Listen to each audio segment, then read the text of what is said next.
काका, दुःखाचं अवडंबर कधी माजवायचं नसतं, हे बाबांनी आम्हास शिकवलं. हे आपणही जाणता. मग तेच माझ्या नजरेतून ज्ञानाला सोपानाला का दिसावं? आता मीच त्यांच्यासाठी मायबाप आहे. आई बाबांना कोमल हृदय जपायचे असतात.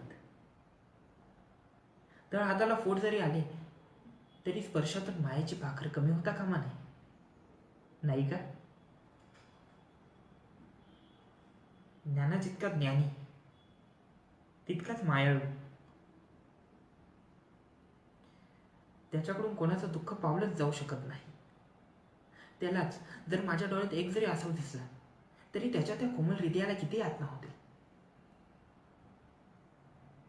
सोपाना मुळातच बंडखोर. त्याच्या रागाला कोण आवर घालणार? मीच ना. आणि मुक्ता,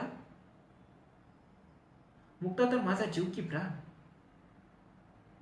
तिचा निरागस चेहरा जेव्हा समोर येतो तेव्हा दुःख कुठल्या कुठे पळून जातं. तिचे ते चिमुकले हात हातात घेतल्यावर साऱ्या दुनियेचा विसर पडतो.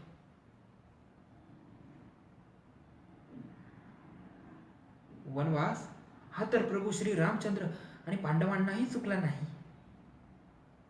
मग आम्हाच त्याचे काय? ईश्वर दयाळू आहे. तो कोणालाही एकटं सोडत नाही, आम्हालाही सोडणार नाही. धन्यवाद.